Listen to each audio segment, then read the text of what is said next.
അവരെന്നോട് പറഞ്ഞ കമന്റും അതായിരുന്നു. വന്നതിലാകെ നിനക്ക് മാത്രമാണ് എമർജൻസി ഡിപ്പാർട്ട്മെന്റിൽ എക്സ്പീരിയൻസ് ഇല്ലാതിരുന്നത്.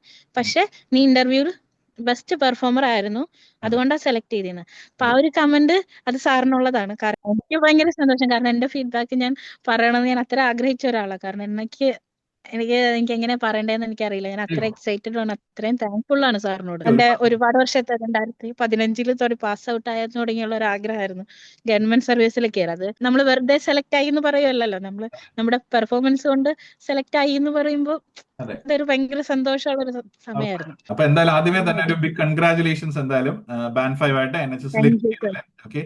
വലിയൊരു ഹാർഡ് വർക്കും വലിയൊരു പ്രോസസ് കൂടെയാണ് പൊക്കോണ്ടിരുന്നത് എന്തായാലും അല്ലെ. ഫൈനലി ആ ഒരു ഇന്റർവ്യൂ എന്തായാലും കിട്ടി. അപ്പൊ എന്താണ് ഇപ്പോഴത്തെ ഒരു അവസ്ഥ? എന്താണ്, എക്സൈറ്റഡ് ആണോ? ഫാമിലി ഒക്കെ ഹാപ്പി ആണോ? ഫാമിലി എല്ലാരും ഹാപ്പിയാ. കൂടുതൽ അച്ഛൻ ഭയങ്കര സന്തോഷത്തിലാ. കാരണം ഞാൻ സാറിനോട് പറഞ്ഞില്ലേ, കുറെ പേഴ്സണൽ റീസൺ കൊണ്ടിട്ടാണ് നാട്ടിൽ ജോലി കിട്ടിയിട്ടും അങ്ങോട്ട് പോകാൻ പറ്റാതിരുന്നത്. പോയി ലീവ് എഴുതി കൊടുത്ത് പോന്നെങ്കിലും ഇനി എനിക്ക് തോന്നുന്നില്ല പിന്നീട് ജോയിൻ ചെയ്യാൻ പറ്റും. അത് ആ ഒരു ആഗ്രഹം കൊണ്ട് ഒരു 1 month അവിടെ ജോലി ചെയ്തു എന്നല്ലാണ്ട് നമുക്ക് പോയി ഇനി ചെയ്യാൻ പറ്റാത്തൊരവസ്ഥയായിരുന്നു. അപ്പൊ അച്ഛന് ഏറ്റവും സന്തോഷം അച്ഛനെയായിരുന്നു.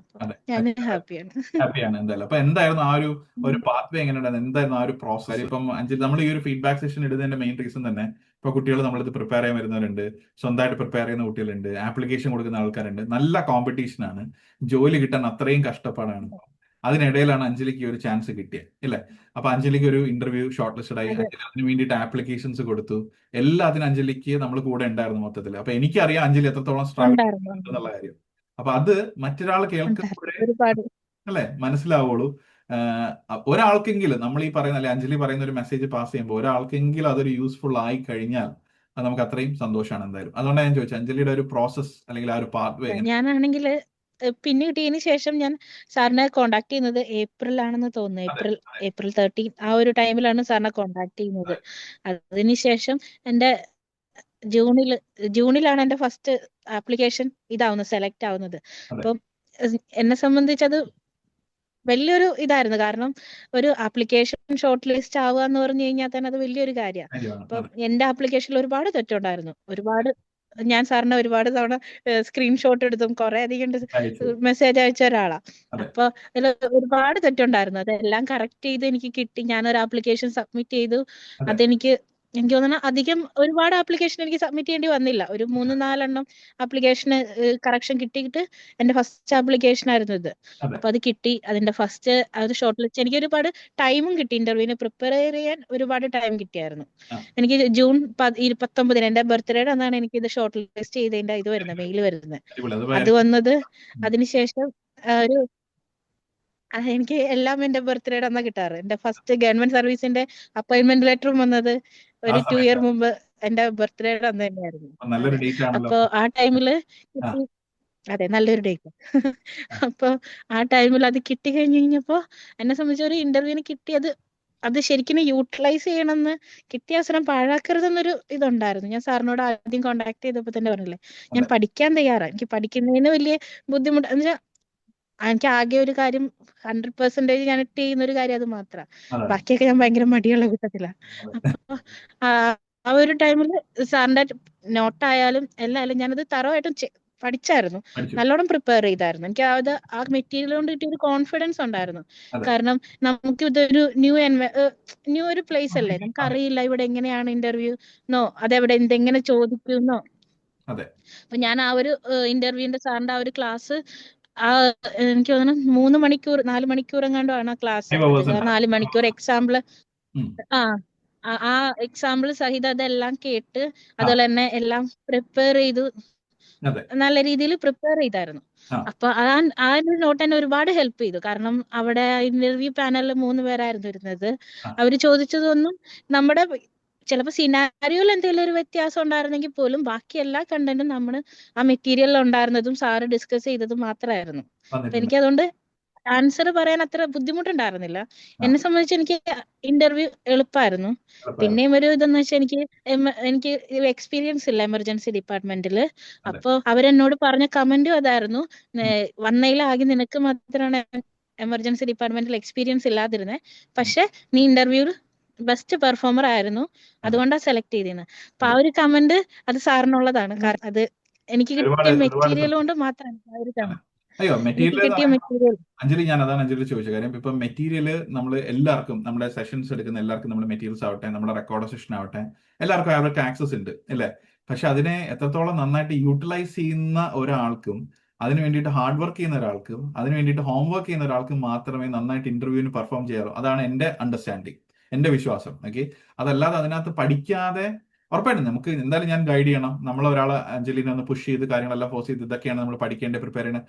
സ്റ്റിൽ നിങ്ങൾ ഒരാളത് പഠിച്ചാലും മാത്രമല്ല, അല്ലെങ്കിൽ പ്രിപ്പയർ ചെയ്താൽ മാത്രം എന്നെ സംസാരിച്ച് പഠിച്ചാൽ മാത്രമല്ല നമുക്ക് പറയാൻ പറ്റുള്ളൂ എന്തായാലും, അല്ലേ? അതെ, പക്ഷെ എനിക്ക് തോന്നുന്നു ആ മെറ്റീരിയൽ അത്ര ഉണ്ടായിരുന്നോടെ ഞാൻ ടെൻഷൻ ഫ്രീ ആയിരുന്നു. പഠിക്കാൻ വേണ്ടി. ഞാനത് ചിലപ്പോ സാറിന്റെ മെറ്റീരിയൽ അത് ഫുള്ളായിരുന്നു. എന്നെ സംബന്ധിച്ചത് എനിക്ക് വേറൊരാളോട് ചോദിക്കേണ്ട ഒരു എക്സ്ട്രാ ഒന്നും വന്നില്ല. എനിക്ക് ആ മെറ്റീരിയലും സാറിന്റെ ആ ക്ലാസ്സും ഞാൻ കോൺഫിഡന്റ് ആയിരുന്നു. ചിലപ്പോ അതുകൊണ്ടായിരിക്കും. ഞാൻ ഭയങ്കര ആൻസൈറ്റി ഇഷ്യൂസ് ഉള്ള ഒരാളാണ്, ഭയങ്കര സ്ട്രെസ് ഒക്കെ ഉള്ള ഒരാളാണ്. പക്ഷെ അന്നത്തെ ദിവസം എന്തോ ദൈവത്തിന്റെ ഇതും കൊണ്ടിട്ടും എല്ലാം കൊണ്ടും ഞാൻ ഓക്കെ ആയിരുന്നു. എനിക്ക് അവര് ആദ്യം തുടങ്ങിയുള്ള ഓരോ ക്വസ്റ്റ്യൻസും നമ്മുടെ ഫസ്റ്റ് സാറിന്റെ ആ ബിഗിനിങ് ഉള്ള ക്ലാസ്സിൽ എങ്ങനെ അവര് ചോദിക്കും എന്നുള്ള അതുപോലെ തന്നെ അവർ ചോദിച്ചു തുടങ്ങി. അപ്പൊ ഞാൻ അത് ഒന്നും കൂടി ഒന്ന് ടെൻഷൻ ഫ്രീ ആയി. അതെ, പിന്നെ അതുകൊണ്ട് തന്നെ ഓരോ ക്വസ്റ്റ്യനും വായിക്കുമ്പോൾ ശരിക്കും പറഞ്ഞാൽ എനിക്ക് എല്ലാ സിനാരിയും കണക്ട് ചെയ്യാൻ പറ്റിയായിരുന്നു. Very good. കാര്യം ഒരുപാട് താങ്ക്സ് സാർ. കാരണം അല്ലേ, എനിക്ക് എന്റെ ഒരുപാട് ഒരുപാട് വർഷത്തെ 2015 പാസ് ഔട്ട് ആയ തുടങ്ങിയുള്ള ഒരു ആഗ്രഹമായിരുന്നു ഗവൺമെന്റ് സർവീസിൽ കയറാം. അത് കഴിഞ്ഞ 3 വർഷത്തിന് മുന്നേ ആയിരുന്നു ഞാൻ ഇവിടെ നാട്ടിൽ കിട്ടിയത്. അതെ, അതിനുശേഷവും ജോയിൻ ചെയ്യാൻ പറ്റിയില്ല. അപ്പൊ എനിക്കത് പറ്റിയത് സാറ് കാരണം. ഒരുപാട് സന്തോഷം. ഒരുപാട് സന്തോഷം അഞ്ജലി. കാര്യം അഞ്ജലി ഇപ്പൊ പറഞ്ഞ ഒരു വാക്കുണ്ട്, എന്താ നമ്മുടെ പാനൽ മെമ്പേഴ്സ് പറഞ്ഞത്. കാര്യം ഇത്രയും ആൾക്കാർ, എമർജൻസി ഡിപ്പാർട്ട്മെന്റിലുള്ള ആൾക്കാർ, എക്സ്പീരിയൻസ് ഉള്ള ആൾക്കാരുടെ കൂട്ടത്തില് ഇതുവരെയും എമർജൻസിയിൽ എക്സ്പീരിയൻസ് ഇല്ലാത്ത ഒരാള് സക്സസ് ആവുക എന്നുള്ളൊരു സംഭവം എന്ന് പറയുന്നത് വലിയൊരു കാര്യമാണ്. അതൊരു അച്ചീവ്മെന്റ് ആണ് ഭയങ്കരമായിട്ട്. കാര്യം എന്താ, എനിക്ക് അവരുടെ ആ ഒരു കമന്റ് അത് സാറിനുള്ളതാണ്. അതൊക്കെ കേട്ടപ്പോ എനിക്ക് ഭയങ്കര സന്തോഷായി.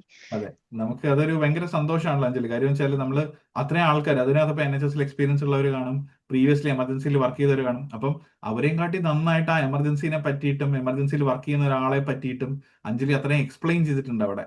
മനസ്സിലായോ? അപ്പം അത് ഓരോ ആൻസേഴ്സും, അഞ്ജലി പറയുന്ന ആൻസേഴ്സ് ഒക്കെ അവർ എഴുതി എടുക്കുന്നുണ്ടായി, നോട്ട് ഡൗൺ ചെയ്യുന്നൊക്കെ ഉണ്ടായിരുന്നോ? അതൊക്കെ ശ്രദ്ധിച്ചോ? ഉണ്ടായിരുന്നു. ഉണ്ടായിരുന്നു. എന്തായിരുന്നു ഒരു എക്സൈറ്റ്മെന്റ്? അവര് ഇന്റർവ്യൂ സക്സസ്ഫുൾ ആയി എന്ന് പറഞ്ഞപ്പോ വിളിച്ചു പറയായിരുന്നോ? എങ്ങനെയായിരുന്നു? അവര് വിളിച്ചു പറയുമായിരുന്നു. അപ്പൊ സെയിം ഡേ. അവര് പറഞ്ഞ കമന്റ് ഇതായിരുന്നു. അപ്പൊ എനിക്ക് അത് കേട്ടപ്പോഴാണ് ഞാൻ ഏറ്റവും കൂടുതൽ സന്തോഷമായത്. അതെന്ന് വെച്ചാൽ നമ്മൾ വെറുതെ സെലക്ട് ആയി എന്ന് പറയുമല്ലോ, നമ്മുടെ പെർഫോമൻസ് കൊണ്ട് സെലക്ട് ആയി എന്ന് പറയുമ്പോൾ അതെ. അതൊരു ഭയങ്കര സന്തോഷമുള്ള ഒരു സമയമായിരുന്നു. അഞ്ജലിക്ക് ഒരുപാട് എങ്ങനെയുണ്ടായിരുന്നു താങ്ക്സ്. വീഡിയോ? നമ്മുടെ ആ പ്രിപ്പറേഷൻ 5 hours വീഡിയോ അഞ്ജലി എത്ര തവണ കണ്ടു? അതിന്റെ നോട്ട്സ് ഒക്കെ എഴുതി എടുക്കുമായിരുന്നു? എങ്ങനെയായിരുന്നു അത്? ഞാനത് ഒരു തവണ ആണ് കണ്ടത്. പക്ഷെ ആ ഒരു തവണ കണ്ടപ്പോൾ ഞാൻ എല്ലാ എനിക്ക് നോട്ട്സ് പ്രിപ്പയർ ചെയ്ത് സ്വയം പ്രിപ്പയർ ചെയ്ത് എഴുതിയാൽ എനിക്ക് ഒരു ഇത് കിട്ടത്തുള്ളൂ. സാറ്റിസ്ഫാക്ഷൻ. അത് എല്ലാം പ്രിപ്പയർ ചെയ്ത് ഒരു സാറ്റിസ്ഫാക്ഷൻ കിട്ടണമെങ്കിൽ സ്വയം നോട്ട് ഉണ്ടാക്കണം. അപ്പോൾ ഞാൻ ആ ഒരു പ്രാവശ്യം കണ്ടപ്പോൾ അത് കണ്ടവർ ഞാൻ ശരിക്കും യൂട്ടിലൈസ് ചെയ്ത് നോട്ട് പ്രിപ്പയർ ചെയ്തതാ. പിന്നെ സാറിന്റെ കുറച്ച് മെറ്റീരിയൽ ഉണ്ടായിരുന്നു, അതെ, അതെല്ലാം അതുപോലെ തന്നെ നോക്കുമായിരുന്നു. നോക്കുമായിരുന്നു. അപ്പൊ എന്ത് ശരിക്കും പറഞ്ഞാൽ ആ ഒരു മെറ്റീരിയൽ മാത്രം മതിയായിരുന്നു, ആ ഒരു ഇന്റർവ്യൂ ക്രാക്ക് ചെയ്യാൻ അത് മാത്രം മതിയായിരുന്നു. അതെ, എനിക്ക് ഇപ്പോഴും ഓർമ്മയുണ്ട് ഒരുപാട് സന്തോഷം. അഞ്ജലി ഒരുപാട് ആപ്ലിക്കേഷൻസ് അയക്കുന്നതും കറക്ഷൻസ് നടത്തുന്നതും ബാക്കി കാര്യം. അപ്പൊ അഞ്ജലിക്ക് ഇപ്പൊ ഇതേപോലെ ജോബിന് വേണ്ടി സ്ട്രഗിൾ ചെയ്യുന്നവരും ആപ്ലിക്കേഷൻ കൊടുക്കുന്നവരും അല്ലെ ഇന്റർവ്യൂവിന് പ്രിപ്പയർ ചെയ്യുന്നവർക്കും ഒക്കെ അഞ്ജലിയുടെ ഒരു സക്സസ്ഫുൾ കാൻഡിഡേറ്റ് ആണ്. ഏത് ഡിപ്പാർട്ട്മെന്റ്, ഏത് ട്രസ്റ്റ് ആയിരുന്നു അഞ്ജലി കിട്ടിയത്? Mid and south access. South എക്സിലാണ് കിട്ടിയത്. എന്തായാലും വെരി ഗുഡ്. അപ്പം അവർക്ക് ഇപ്പൊ പ്രിപ്പയർ ചെയ്തുകൊണ്ടിരിക്കുന്ന ആൾക്കാർക്ക് അല്ലെങ്കിൽ ആപ്ലിക്കേഷൻ കൊടുക്കുന്ന ആൾക്കാർക്ക് അഞ്ജലിക്ക് കൊടുക്കാനുള്ള ഒരു അഡ്വൈസ് എന്താണ്? പ്രിപ്പറേഷൻ ആവശ്യമാണോ, അല്ലെങ്കിൽ അസിസ്റ്റൻസ് ആവശ്യമാണോ? ശരിക്കും പറഞ്ഞാൽ നമുക്ക് ഇതെല്ലാവർക്കും ഒരു ഓവർസീസ് സ്റ്റാഫിനനുസരിച്ചിട്ട് നമുക്ക് എല്ലാവർക്കും ഒരു ന്യൂ എൻവയോൺമെന്റ്. അപ്പോൾ നമുക്കൊരു ഗൈഡൻസ് ഇപ്പൊ ഇത്രയും പേര് CBT OSCE ഇത്രയും പേര് ക്ലിയർ ചെയ്ത് നിൽക്കുന്ന സാഹചര്യത്തിൽ നമുക്ക് ആ ഒരു ഗൈഡൻസ് ശരിക്കും പറഞ്ഞാൽ ഒരു 100% നമുക്ക് വേണ്ടതാ. പിന്നെ ആ ഒരു മെറ്റീരിയൽ ഇത്രയും കോമ്പറ്റേറ്റീവ് ആയിട്ടുള്ള ഓരോരുത്തരും അത്രയും കോമ്പറ്റേറ്റീവാ ഇപ്പോൾ ഓരോ കാൻഡിഡേറ്റ്സും. അപ്പോൾ നമുക്ക് കിട്ടുന്ന ഒരു മെറ്റീരിയലും സാറിന്റെ ഗൈഡൻസും എനിക്ക് തോന്നുന്നു അത് അത്ര അത്യാവശ്യമാണ്. പിന്നെ അപ്പം അത് എല്ലാവരും അത് യൂട്ടിലൈസ് ചെയ്ത് കിട്ടുന്ന മെറ്റീരിയൽ നല്ലോണം പഠിച്ചത് യൂട്ടിലൈസ് ചെയ്യുവാണെങ്കിൽ നമുക്ക് വേഗം ഫസ്റ്റ് ഇന്റർവ്യൂ തന്നെ നമുക്ക് ക്ലിയർ ചെയ്യാൻ പറ്റും. ഇങ്ങനെ ഒരു സർവീസ് ഉണ്ട് എന്നുള്ള കാര്യം അഞ്ജലി എങ്ങനെ അറിഞ്ഞ? കാര്യം നമ്മൾ കൂടുതൽ ഇതിനെ പറ്റി അഡ്വർടൈസ് ചെയ്യുകയോ ബാക്കി കാര്യങ്ങളൊന്നും തന്നെ ചെയ്തില്ല. ഞാൻ നമ്മൾ സാറിന്റെ യൂട്യൂബ് ചാനല്, കാരണം എനിക്ക് അങ്ങനെ ഉള്ള ഇതൊക്കെ കുറച്ച് നോക്കുന്ന കൂട്ടത്തില. അങ്ങനെ യൂട്യൂബ് ചാനൽ വഴിയിട്ടാണ് ഞാൻ അറിഞ്ഞത്. അങ്ങനെയാണ് അറിഞ്ഞത്. പിന്നെയാണ് ഞാൻ ഇൻസ്റ്റാഗ്രാം അങ്ങനെയാണ് ഞാൻ സാറിനെ കോണ്ടാക്ട് ചെയ്യുന്നത്. Very good. എന്തായാലും അപ്പൊ അഞ്ജലിക്ക് ഇനിയും ആ വീഡിയോ ആക്സസ് ചാനൽ ഉണ്ട്. ബാൻഡ് 5 മാത്രം നിർത്തരുത്. ഇപ്പം എല്ലാ കാര്യങ്ങളും സ്റ്റേബിൾ ഇല്ല ആയോ? സ്റ്റാർട്ട് ചെയ്ത വർക്ക് ഇല്ല ഡിസംബർ 1 സാർ ഡിസംബർ സ്റ്റാർട്ട് 1 ചെയ്യുന്നത്. സ്റ്റാർട്ട് ചെയ്യാനായിട്ട് പോകുന്നത് എന്തായാലും അല്ലേ? ഞാനിവിടെ ബ്രിസ്റ്റോളിലാണ്. അപ്പൊ എനിക്ക് അങ്ങോട്ടേക്ക് എല്ലാം കൊണ്ട് മൂവ് ചെയ്യാൻ കുറച്ച് ടൈം എടുക്കും. ടൈം എടുക്കും. അപ്പൊ അതുകൊണ്ട് ഡിസംബർ 1 ഞാൻ ഇത് ചെയ്ത്. ഓക്കെ. അപ്പം എന്ത് തോന്നുന്നു ഇപ്പോഴത്തെ സിറ്റുവേഷനിൽ? എന്തായാലും ജോലി കിട്ടി, ഇനിയിപ്പോ കയറാനുള്ള എല്ലാ പ്രിപ്പറേഷനും കാര്യങ്ങളെല്ലാം ആയിരിക്കുകയാണ് എന്തായാലും. ഒരുപാട് സന്തോഷം. പക്ഷെ എന്നാ സാർ എനിക്ക് ഒരുപാട് എനിക്ക് ഏറ്റവും വലിയ ആഗ്രഹം സൈക്കാട്രി നേഴ്സ് ആവണമെന്ന്. പക്ഷെ ആ, അതിനെല്ലാത്തിനും ഒരു ഒരു ഇത് തുടക്കം വേണമല്ലോ. ഫസ്റ്റ് ഒരു മൈൽ സ്റ്റോൺ. തുടക്കം അതെ വേണം. അതെ അതെ ശരിക്കും. അതെ.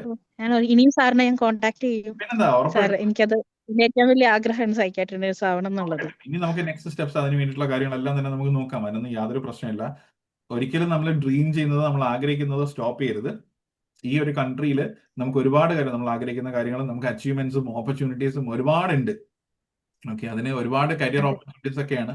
അതിന് എല്ലാ വാതിലുകളും നമുക്ക് തുറന്ന് കിടക്കുന്ന കാര്യങ്ങളെല്ലാം നമ്മൾ കയ്യിൽ ആക്കിയെടുക്കുക. അതിനുള്ള ക്യാപ്പബിലിറ്റി അഞ്ജലിക്ക് ഉണ്ട്. അഞ്ജലി അതിന് മാത്രം പ്രിപ്പയർ ചെയ്ത് ഹാർഡ് വർക്ക് ചെയ്തുകൊണ്ടാണ് ഈ ഒരു റിസൾട്ട് കിട്ടിയിട്ടുള്ളത് എന്തായാലും കേട്ടോ. പക്ഷെ അതേസമയം ഒരുപാട് സന്തോഷം സമയം കണ്ടെത്തി അഞ്ജലി വന്ന് ഫീഡ്ബാക്ക് പറഞ്ഞതിലും ബാക്കി കാര്യങ്ങളൊക്കെ ഞാൻ പറഞ്ഞ പോലെ. എനിക്ക് ഭയങ്കര സന്തോഷം. കാരണം എന്റെ ഫീഡ്ബാക്ക് ഞാൻ പറയണമെന്ന് ഞാൻ അത്ര ആഗ്രഹിച്ച ഒരാളാണ്. കാരണം എനിക്ക് എങ്ങനെ പറയണ്ടേന്ന് എനിക്കറിയില്ല. ഞാൻ അത്ര എക്സൈറ്റഡ് ആണ്. അത്രയും താങ്ക്ഫുൾ ആണ് സാറിനോട്. ഉറപ്പായിട്ടും അതുകൊണ്ട് എനിക്കും ഭയങ്കര സന്തോഷം. അതെ, താങ്ക് യു സാർ. ലൈഫിലുള്ള വലിയൊരു അച്ചീവ്മെന്റിൽ ഒരു പാർട്ട് ആവാൻ പറ്റിയതിൽ എനിക്കും നമ്മുടെ MNC അക്കാഡമിക്ക് അത്രയും സന്തോഷമുണ്ട് എന്തായാലും കേട്ടോ. ഇനി എല്ലാ കരിയറിൽ നല്ല നല്ല കാര്യങ്ങളെല്ലാം നടക്കട്ടെ. എല്ലാത്തിനും ബെസ്റ്റ് വിഷസ്. അതുപോലെ പ്രാർത്ഥിക്കുക, ഞാനും പ്രാർത്ഥിക്കാം. ഫാമിലി ആയാലും ബാക്കി എല്ലാവരും താങ്ക് യു തന്നെ കാര്യങ്ങളൊക്കെ പോട്ടെ കേട്ടോ. എന്തായാലും ഇനിയും താങ്ക് യു കോൺടാക്ട് സാർ. ചെയ്യുക. എന്തെങ്കിലും ആവശ്യം ഉണ്ടെങ്കിലും കരിയർ പ്രോഗ്രഷൻ ആണെങ്കിലും എന്തുണ്ടെങ്കിലും കോൺടാക്ട് ചെയ്യുക ഉറപ്പായിട്ടും കേട്ടോ. ഓക്കെ കോൺടാക്ട് ചെയ്യാം sir. Okay okay thank you sir. കേട്ടോ. താങ്ക് യു സോ പിന്നെ മച്ച്. അഞ്ജലി മാമിനോടും എന്റെ വലിയൊരു സന്തോഷം, വലിയൊരു താങ്ക്സ്. കാരണം ഞാൻ എപ്പോൾ മെസ്സേജ് അയച്ചാലും വിത്തിനെ ആ ഒരു ടൈം പീരീഡിനുള്ളിൽ മാം എനിക്ക് റിപ്ലൈ തരാറുണ്ട്. അപ്പം എങ്ങനെയുണ്ടായിരുന്നു മാമിനോടും വലിയൊരു താങ്ക്സ്. നമ്മുടെ കോർഡിനേറ്റേഴ്സും MNCയിലെ ടീമും ഒക്കെ എങ്ങനെയുണ്ടായിരുന്നു? എല്ലാവരും നല്ലായിരുന്നോ? നല്ലതായിട്ട് അപ്രോച്ച് നല്ലായിരുന്നു. ഞാൻ എപ്പോഴും കോൺടാക്ട് ചെയ്തിരുന്നത് അഞ്ജലി മാമിനോടാണ്. മാമിനോടും വലിയൊരു താങ്ക്സ്. പിന്നെന്താ, ഉറപ്പായിട്ടും അറിയിക്കാൻ തന്നെ കേട്ടോ. ഓക്കെ, ശരി അഞ്ജലി, താങ്ക് യു കേട്ടോ. Take care. Okay sir. Thank you. Best wishes. Thank you sir. Okay thank you.